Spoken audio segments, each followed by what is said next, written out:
Today could be an historic day in college football as we are expecting to hear decisions on whether or not the Pac-12 and the Big Ten are going to postpone the season. Reports are already out that they have decided to do just that, but others have disputed those reports, so we'll hopefully find out something today. At some point, you just want them to make a decision, but right now we know that the Mid-American Conference and the Mountain West Conference have canceled their football seasons, along with a number of other schools. So I'm just going to give you the list of schools that have announced their intentions not to play this fall, and it is exhaustive.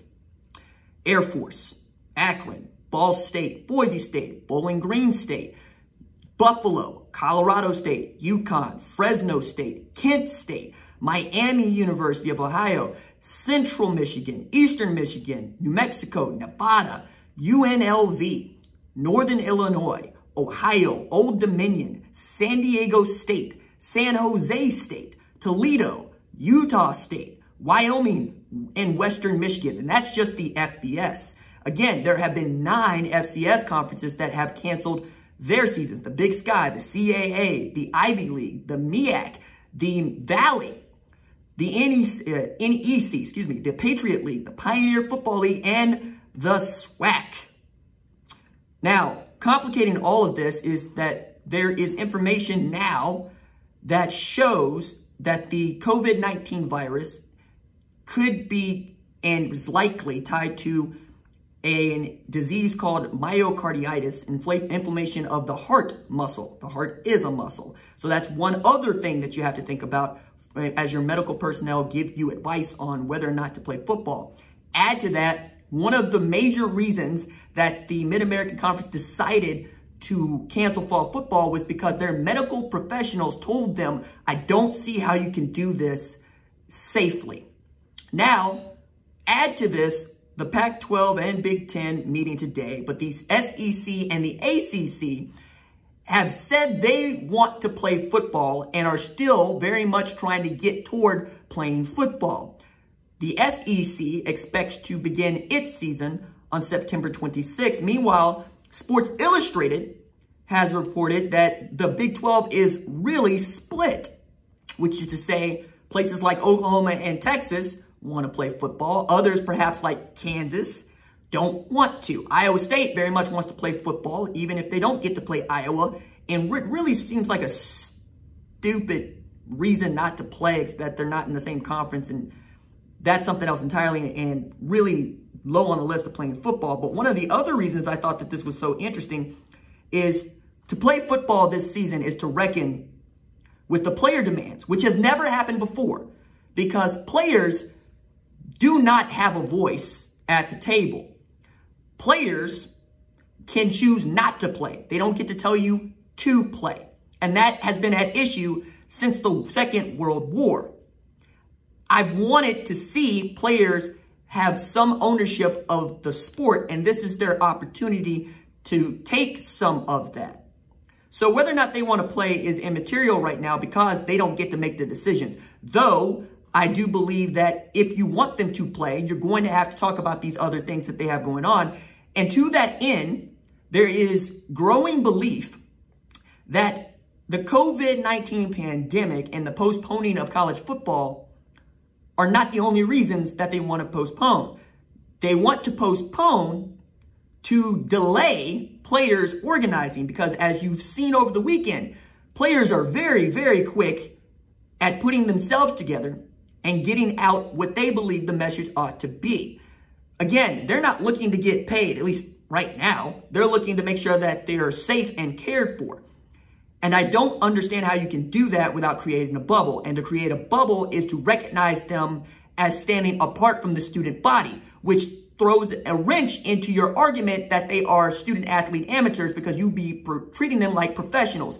That is the reason why it's so difficult to just go ahead and decide we're going to bubble each one of our football teams, because you're going to give them care that you're not going to give to the student body of which they are a part, which is further reason as to why you could see not just a unionization, but a labor force that is paid in college athletes. And now we have coaches that are having to weigh in on those very concerns. And I've thought to watch how this plays out to be entirely interesting. As Dabo Swinney said yesterday, he's absolutely supportive of a players association. Quote, I think it would be great. That's different from a union. I will say that. Actually, nah, Dabo. They're the same thing. And the folks who have never been a part of a union, probably shouldn't be talking about what a union is or isn't. And then add to this, Dabo Swinney last May said this: they may do away with college football in 3 years. There may be no college football. They may want to professionalize college athletics. Well, then maybe I'll go to the pros. If I'm going to coach pro football, I might as well do that. He said that in May 2019. In August 2020, he's already talking about how he thinks the Players Association is good, and yet tries to see it as different from a union. No, sir. No, sir. They are one and the same. And that is the reason why I have said they're willing to not play football rather than share the revenue, because that's where this would eventually end up. It's not where it would get to this year, but that's where it would go. And any court argument that you try to put forward to say that college football players are amateurs, or for that matter, baseball players and men's basketball players, revenue generators, is going to be thrown out by any judge who actually passed law school, which is, every judge. So the bottom line is today is really, really, really consequential in ways that I think many people have yet to wrap their head around. In fact, I believe that today could change college football forever. Because now you would have, let's say, if the Pac-12 and the Big Ten decide to make their decision, you would have 3 leagues that we still recognize as being about football. And as I've been talking about, you can see who has been about football by what they have been willing to do to be good. Texas probably set itself back with that great run in the 60s where they didn't have any black folks on the team and are the last all-white team to win a national championship. Then they had a hard time recruiting black players. Even going into 1997, when James Brown was recruited to play quarterback, Texas fans were like, finally, we can sit there and tell black folks we have a black quarterback, and maybe they'll leave us alone on this front of us being racist. Vince Young came along, showed you what's really good. But that was also Mac Brown, who could also recruit around that. And Tom Herman is problematic at some points and woefully awesome at other points, and I still don't know exactly what to do with him. Meanwhile, teams like Ohio State, which integrated its football in the 1890s, teams like Michigan integrated its football team in the 1890s, have routinely been among the best in college football, and they care so much about it that they are willing to play through a pandemic. Same thing with Nebraska. I'm talking about Mike Rozier, who finished 10th in the Heisman voting in 1982, same year that Herschel Walker won it. John Elway finished second. Eric Dickerson finished third.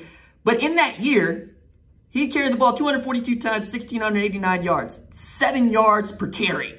Yo. Then he wins the Heisman Trophy in 1983 on 275 attempts for 2,100 yards and damn near 8 yards per carry, 7.8 yards per carry. Steve Young finishes second. Doug Flutie finishes third. And then another Nebraska player, Turner Gill, finishes fourth. As a matter of fact, Nebraska might be the only program in the history of college football to have a defensive lineman, an offensive lineman, a quarterback, and a running back all finish in the top 5 of Heisman voting at one point or another. And they accomplished that feat between 1972 and 1983. It took them literally no time at all. So when we talk about college football and we talk about who's going to play, take a look at the history of each one of these programs. If they have not shown a history of not just excellence, but willing to roll the dice on guys like Johnny Rodgers, who caught a felony, or look at a Spanish flu pandemic, say, to hell with that, we're playing football, you know exactly who's going to do what. Which is why I have said from jump, what are we really talking about until the SEC decides they're not playing football anymore?